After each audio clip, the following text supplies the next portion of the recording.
También la coherencia, la insistencia, sostener y estar convencidos y mostrarle al mundo que lo que hacen está bien hecho, que no están defendiendo solamente salarios, sino que están defendiendo la salud de los niños y las niñas de la Argentina. Me refiero a los trabajadores del Garrahan que esta semana obtuvieron no sé si ponerlo como triunfo, obtuvieron el resultado a una lucha que llevó más de 6 meses en realidad. La situación del Garrahan siempre tuvo dificultades, pero como desde la llegada de este gobierno nunca está en línea, Alejandro Lipkovich es secretario general de la Junta Interna de ATE en el Hospital Garrahan. ¿Cómo te va, Alejandro? Luisa Balmaya te saluda. ¿Cómo estás? Hola Luisa, ¿qué tal? Buenos días. Bueno, me imagino que todavía están disfrutando, diciendo, bueno, valió la pena, porque me imagino que habrá habido en todos estos meses momentos quizás de duda, de decir, bueno, seguimos, no seguimos, cómo seguimos, que fue un trabajo muy, muy grande para obtener este 61% retroactivo a octubre de aumento. ¿Es así? Sí, yo suscribo tus palabras en la introducción, porque efectivamente fue una pelea muy ardua, en la cual tuvimos que enfrentar un gobierno que nos descalificó desde el minuto cero, que nos trató de ñoquis, que mintió en público sobre la cantidad de trabajadores que había en el hospital, sobre los sueldos que se percibían. Esto, recordemos que lo hizo el Ministerio de Salud, lo hizo el vocero presidencial en ese momento, Adorni, y hasta el propio presidente de la Nación, con lo cual queda muy claro para nosotros que de ninguna manera se trata de que ahora el gobierno se acordó de reconocer a los trabajadores, o este verso, porque no hay otra forma de definirlo, de que como consecuencia de una supuesta buena gestión aparecen los recursos que antes no estaban. Ellos no han podido demostrar una sola cosa que implique buena gestión. Lo que sí sucedió es que la lucha fue tan profunda, tan tenaz, tan persistente, que conmovió al país, que logramos el apoyo de la familia del Garrahan, de cientos de miles de personas que en todas las provincias se movilizaron en defensa del hospital, y que ahora el gobierno, si bien parecía superficialmente que su primer puesto en el turno electoral le habilitaba cualquier cosa, bueno, seguía teniendo un problema que resolver, y están empezando a aplicar una ley que también se conquistó con lucha, sin admitirlo, y bueno, eso, como vos bien decías, es motivo de celebración, porque aunque un aumento salarial no resuelve todos los problemas que tiene el hospital, indudablemente va a ser un paliativo enorme para empezar a frenar la hemorragia de compañeras y compañeros que venían renunciando en forma cotidiana. Claro, porque son más de 200, son 245, creo, 246 los que Sí, dejaron. ya estamos cerca de los 300, y a eso hay que tener en cuenta que debe sumársele la gente que se jubila, porque ambas formas de egreso del hospital implican achicar los planteles y no está ingresando personal. Nosotros, el mismo día que nos enteramos del anuncio de este aumento, teníamos pactada una asamblea. Durante la asamblea celebramos, pero también ahí hubo compañeros que dijeron, hace 2 días se fue otra compañera de mi servicio. Claro. Es decir, que la sangría fue persistente, eso achicó el hospital, eso lo puso en vilo, y bueno, ahora este puede ser el punto de partida para empezar a cambiar las cosas, lo cual indudablemente va a implicar también una nueva etapa de conflictos, porque no es que el gobierno ahora cambió su política, se avino a otorgar un aumento salarial extraordinario en el país de las paritarias al 1%, el lugar que peleó en serio consiguió el 61%, no es poca cosa, pero bueno, ahora indudablemente vamos a una nueva etapa de otros reclamos que deben ser atendidos. Alejandro, ¿qué crees que pasó? Cuando te digo esto, porque, insisto, sostener una lucha tanto tiempo, meses y meses y meses, con la sangría de gente que dice, bueno, yo hasta acá porque tengo que seguir viviendo, me voy a trabajar a otro lado, etcétera. ¿Qué crees que pasó? ¿Qué es lo que le dio esa fuerza a la lucha, esa posibilidad de sostenerla en el tiempo? ¿Qué es lo que fue? Porque es muy difícil. Sí, indudablemente hay muchos factores. Nosotros entendemos que hay algunos que son fundamentales. En primer lugar, que logramos organizar una férrea unidad dentro del hospital que se plasmó en una asamblea general. Un hospital como el Garrahan son miles y miles de trabajadores, no solo muchos, sino que además de muchas profesiones, oficios y sectores diversos, que cuesta mucho unificar. Y logramos tener una unidad con 2 sindicatos combativos al frente, es decir, que no teníamos compromisos ni con las autoridades ni con el poder de turno, la Junta Interna de ATE, la PIT, también sectores que se autoconvocaron dentro del hospital, es decir, que sin sentirse representados por algún gremio en particular, sí se sentían unificados en torno a la lucha, y tomamos decisiones democráticamente respecto de cómo organizarnos. A partir de esa pelea que se plasmó en los paros, en las movilizaciones, en los festivales, en las acciones de visibilización, se fueron sumando otros sectores. Las madres del Garrahan dieron una fuerza enorme, se armaron agrupaciones nacionales de familias que quebraron además algo que el gobierno pretendía que fuera al revés, es decir, oponer a las familias a los trabajadores con el argumento de están haciendo paro, entonces descuidan a los niños y niñas. No, porque perdóname, te interrumpo acá. Además, en medio de esas luchas, con la precariedad, con todas las dificultades, una vez por semana casi el Garrahan era novedad porque habían operado, porque habían trasplantado, porque habían salvado la vida, etcétera, habían separado siameses. Pues digo, siguieron poniendo todo el expertise, el saber, el conocimiento en función de la defensa de la salud de niñas y niños, ¿no? Eso también me parece que era como un contraste de lo que se decía y lo que se veía.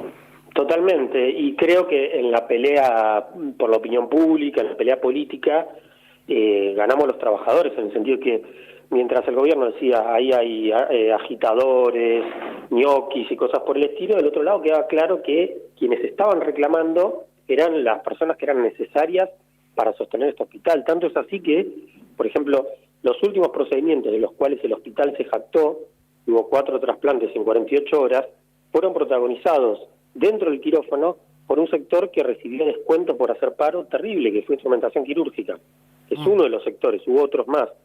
Es decir, que quienes estuvieron en la primera fila de sostener y defender al hospital con la lucha y con su trabajo, fuimos los trabajadores y trabajadoras.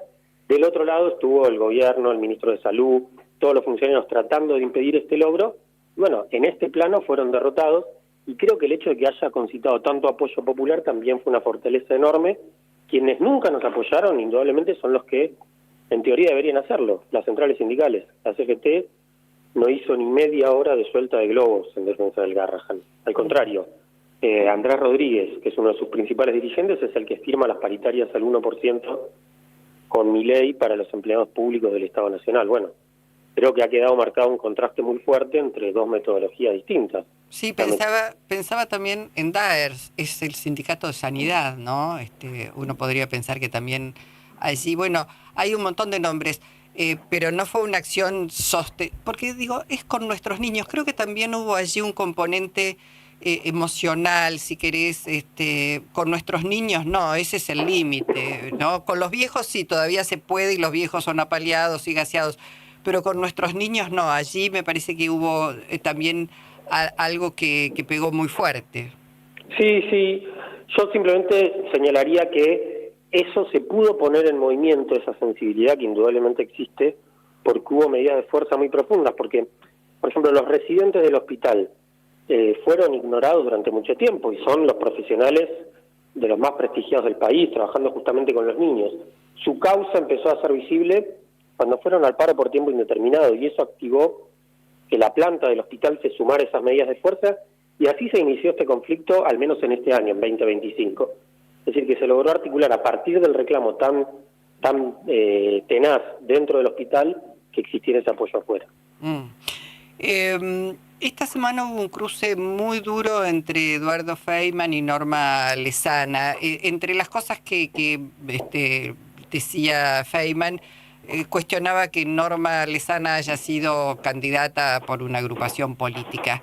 ¿Está mal hacer política dentro de los trabajos? No, está muy bien, porque los trabajadores tenemos derecho a hacer política. Feynman también la hace, lo que pasa es que la hace por una retribución económica poco clara, porque es vocero del poder de turno, en este caso ha sido vocero de Lugones y el Ministerio de Salud. Los trabajadores tenemos derecho a debatir política, y en particular quienes somos militantes de izquierda, lo hacemos no por un beneficio personal, sino por una convicción.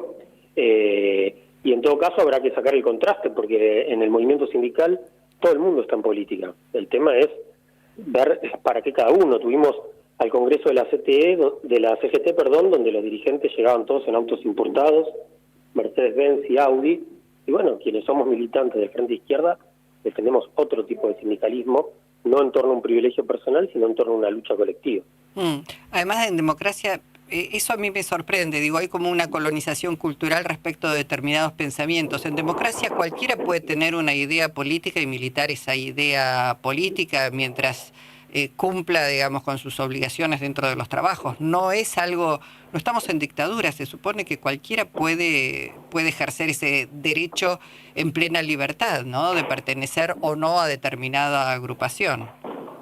Totalmente, y además cuando uno es delegado y fue votado por sus compañeros y compañeras, o incluso candidatos, se somete al escrutinio público, a diferencia de los voceros como Feynman, que no lo votó nadie, o incluso los funcionarios del hospital, los que aplican descuentos de sueldo, que no han sido electos por nadie, no son sometidos al control y al escrutinio del público, sino que son designados para cumplir una tarea. Te pregunto, mencionaste a la CGT, que poco y nada hizo en el acompañamiento al Garrahan. ¿Y qué pasó con los partidos políticos? ¿Qué es lo que sentís que pasó con los partidos políticos? Que muchas veces uno tiene la sensación que han dejado de hablarle a la gente, que se hace más, digamos, más política a través de las redes que poniendo el cuerpo. ¿Qué es lo que viviste? Mira, hay dos situaciones. Yo te decía, yo soy militante de izquierda, con lo cual no soy una voz imparcial en el asunto, pero lo cierto es que el Frente Izquierda estuvo desde siempre acompañándonos en cualquiera de las medidas de reclamo y de protesta que hicimos.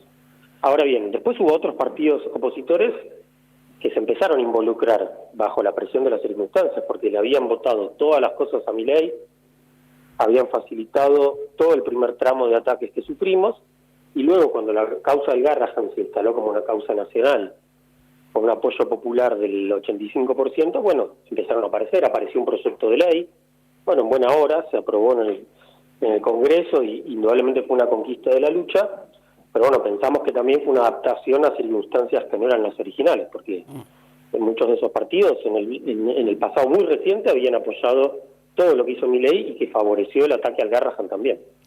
Bueno, ¿qué es lo que viene ahora por delante? Como decía, bueno, 61% retroactivo al mes de octubre, pero la lucha no termina. No, indudablemente tenemos varios problemas para enfrentar. Por supuesto que a partir de haber obtenido un triunfo, que no es poca cosa en un momento tan difícil, pero necesitamos que la gente que está contratada pase a planta, porque hay 400 contratos que cada 3 meses se renuevan, lo cual es una precariedad inaceptable, que además empuja a mucha gente a irse de la institución con contratos tan precarios, es decir, que se profundice el vaciamiento.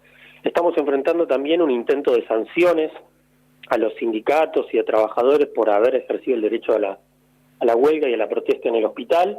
Y bueno, eso también lo vamos a enfrentar con una campaña pública, porque es un revanchismo de directivos y un gobierno que, como fueron derrotados, ahora quieren, digamos, cobrárselo, y no se lo vamos a permitir. Y bueno, después tenemos el problema de la infraestructura hospitalaria, que sigue muy dañada, con lo cual se viene una nueva etapa en la cual también va a haber problemas generales, porque la reforma laboral que quieren armar es terrible, y en el Garrahan también nos vamos a sumar a esa lucha. Alejandro, gracias por tu participación en el programa de hoy. No, muchas gracias a ustedes. Abrazo. Estás en Splendid 990.